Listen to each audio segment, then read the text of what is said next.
पिंपरी चिंचवड महानगरपालिकेच्या मिळकत कर विभागातील कर्मचाऱ्यांनी तसेच मंडलाधिकारी व क्षेत्रीय अधिकाऱ्यांनी केलेल्या सततच्या पाठपुराव्यामुळे पिंपरी चिंचवड महानगरपालिकेच्या मिळकत कर विभागाचे अर्थसंकल्पीय उत्पन्न प्राप्तीचे उद्दिष्ट साध्य करण्यात आपल्याला यश मिळाल्याचं मत पिंपरी चिंचवड महानगरपालिकेचे उपायुक्त सचिन पवार यांनी व्यक्त केलं आहे।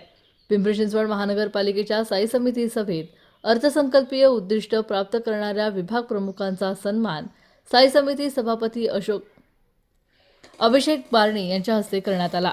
यावेळी पिंपरी चिंचवड महानगरपालिकेच्या मिळकत कर विभागाने अर्थसंकल्पीय उद्दिष्टांपर्यंत उत्पन्न प्राप्तीचं यश प्राप्त केल्याबद्दल मिळकत कर विभागाचे उपायुक्त सचिन पवार यांचा गौरव करण्यात आला।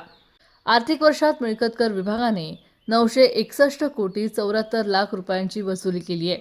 शहरातील 6,31,615 मिळकत धारकांनी आपला मिळकत कर भरणा महानगरपालिकेच्या तिजोरीत केलाय। यासाठी मिळकत कर विभागाच्या कर्मचाऱ्यांनी तसेच क्षेत्रीय अधिकाऱ्यांनी सातत्यपूर्ण पाठपुरावा केल्यामुळे हे यश प्राप्त झाल्याचं त्यांनी सांगितलंय। पालिकेमध्ये मिळकत कराचा भरणा झालाय, त्यापैकी 72% भरणा हा ऑनलाईन पद्धतीने झाला असून 10% भरणा हा रोख स्वरूपातला आहे।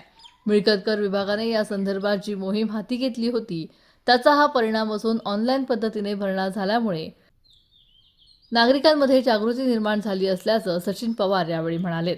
मिळकत कर बिल वाटपासाठी बचत गटांच्या महिलांना काम देण्यात आलं असून नव्या आर्थिक वर्षात या संदर्भात ज्या बचत गटांना जबाबदारी देण्यात आली आहे त्यांना प्रशिक्षण देण्यासाठी येत्या 6 तारखेला कार्यक्रम घेण्यात येणार असल्याचं देखील उपायुक्त सचिन पवार यावेळी म्हणाले।